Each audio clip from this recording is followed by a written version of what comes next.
Hey guys, my name is Gloria and welcome back to my channel. So I was about to just do some NaNoWriMo catch up and I'm going to do this instead. So this is the book reviewer tag and I've seen it on a few channels. I think the latest was Books of Blood's channel.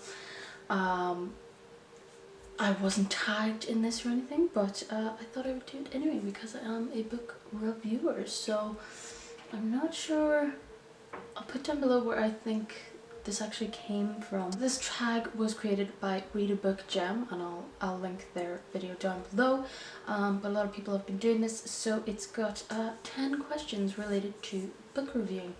So the first question is, where do you post your book reviews outside of BookTube? When I'm just kind of reading a book for the crack, if it's a well-known book or whatever, say I pick up a Stephen King, I'll probably just post it on Instagram if I even do a proper review of it, and I might do a video of it on here because people might be interested. But when I'm asked to review a book for my blog, they're normally small indie books and whatnot, so I kind of want to get them out there as much as possible. So I will write a WordPress blog review of it. I'll share that Twitter. I just bit my tongue and that really hurt.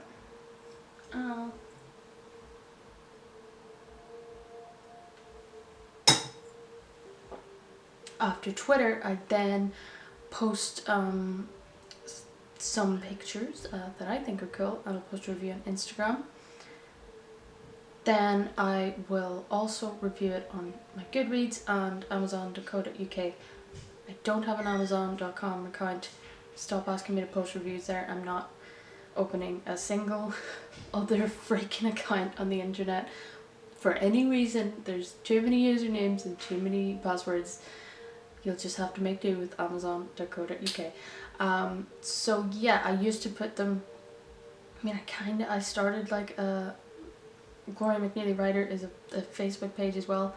I used to kind of post them there, but like, I hate Facebook. I should really get rid of it. I never use it.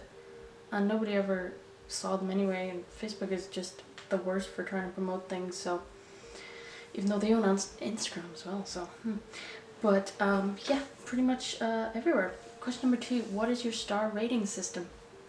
It's very scientific. It's basically whatever I feel like. So I actually I don't really hate, but I think the star rating system just it's crappy. It doesn't tell you enough, really. I do obviously give star ratings on Amazon and Goodreads, and I've started kind of doing it on this channel as well.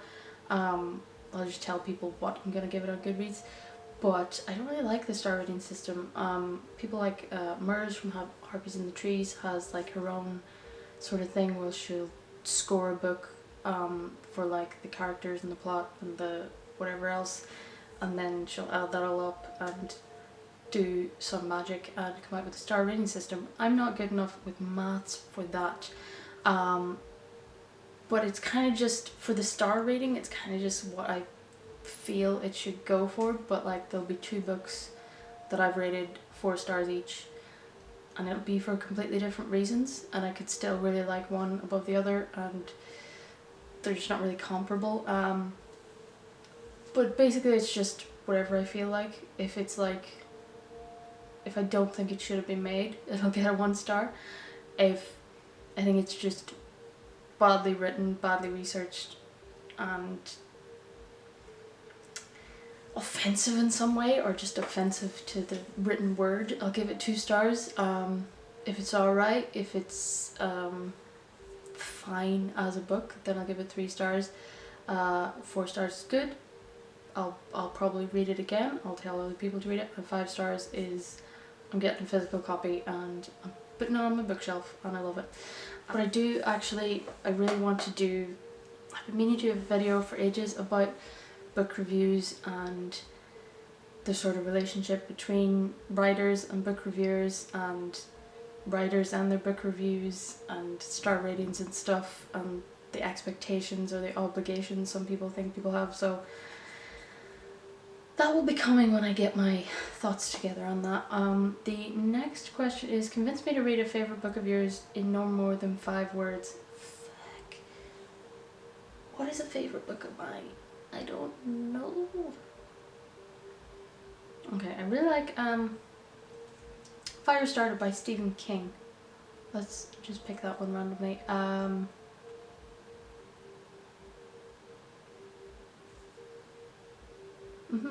Little Girl Fucks Up Government. Read it. Next question. Which book was the hardest to review and why? I don't have a particular book for this. If you know the writer, and if you didn't particularly like the book, I probably just wouldn't review it.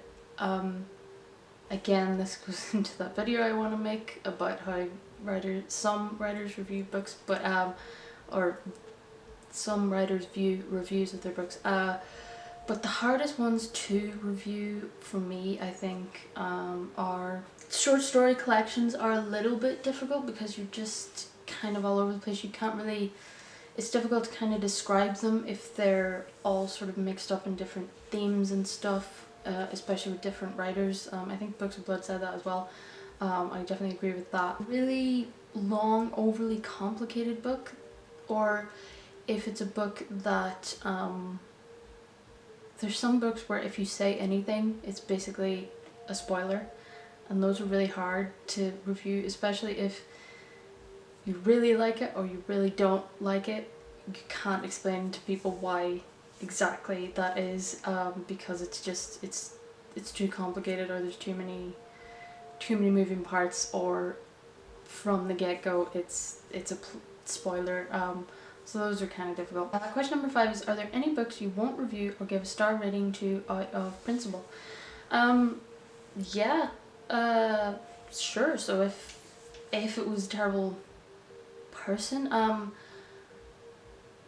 so I wouldn't read a book if I knew that the person was a terrible human being. But if I did read a book and I was about to review it, and then it turned out that they were a horrible human being, I'd be like, yeah, get this thing away from me, I'm not like associating with that. And I think that's totally fine if there's people out there who are reviewing fiction and then they find out something about a person and they still want to review the fiction that they wrote. Like, that's fine, that's your decision, but yeah, I won't be associating with terrible people. Question number 6, a book you really want to read has terrible reviews. Do you still read it? Yes, absolutely. Yeah, I don't see why not. Unless I were to glance at a review and it was to say, hey, this book's being marketed as a horror, but there's literally nothing in it that's horrific and it's a straight up erotica novel or something, I'd be like, okay, yeah, I'm not reading that. But people have different opinions about all kinds of things, so I watch a lot of movies that have really bad ratings, so I will definitely still watch it and I'll make my own opinions about it. Question number 7, where do you view book reviews outside of BookTube, and what is your preferred format? Book reviews mainly on Goodreads or Instagram. I have a couple of friends who do book reviews as well on Instagram. Instagram's kind of good because it does force you to kind of shorten it down and just do kind of bullet points on them, and I quite like that. Goodreads is good for reviews as well. They do a lot of, you can see different from 5 stars, 1-star reviews and stuff. So yeah, those would be the main ones. Next question. Question number 8. At what point do you view reviews of a book you are reading, before, during or after, and do you seek out reviews similar to your own or opposing? So normally I won't, I mean, I watch BookTube videos because I want to support other BookTube channels, but I won't go and read any reviews on Goodreads or anything. If I mark a book as to read, I'll look at the main rating just to get a gauge on it, but I won't actually read any. I sort of not really made a mistake, but I read Bunny by Mona Wad completely blind. I didn't know anything about it, and I thought it was great. I thought it was fantastic. But before I actually did my review of it, I then looked at other reviews, and I saw that a lot of people really didn't like it, and their thoughts kind of started seeping into my review as well, and I was like, oh well, they had a point about this and they had a point about this, and like, that's fine as well, but I initially, when I read it, I was like, yeah, this is great, I really like it. I think other people had certain expectations for it and sort of were told things about it that they didn't find to be true and they read it, but I generally would prefer to read a book blind, and then afterwards I might go and just look, depending on how I felt about it, if I felt strongly either way. If I read a book and I hated it and I saw 5-star reviews, I would be like, what did you like about this? But if it was the other way and I thought it was a 5-star and other people were giving it 1 or 2, I do tend to read those just to see what other people thought of it, and to see what they got out of it, what they hated about it. It is just sort of interesting to see that something you loved so much about a book, someone else absolutely hated it. Question number 9. Which book have you read with the lowest rating on Goodreads that you loved? I don't know. Okay, so the only one I have for this is one, it just didn't have any ratings. So it's not that people rated it low. I just don't know. I don't really keep track of how other people rate it and stuff. But currently on like my year in books 2020, it says that the lowest rated one, the least popular one that I read this year, was High Heels and Eulogies by Emma Ennis, which is a short story collection by an Irish writer. It just didn't have any other reviews until I reviewed it, but it now currently has 5 stars, I think, from a sale. The last question is, which book have you read with the highest rating on Goodreads that you hated? What do I I'm gonna have to go with The Outsider by Stephen King. I really didn't like that book. Everyone talks about it like it's great, but I just didn't like it. It's still on my shelf, I haven't given it away yet, but I'm gonna give it one more go.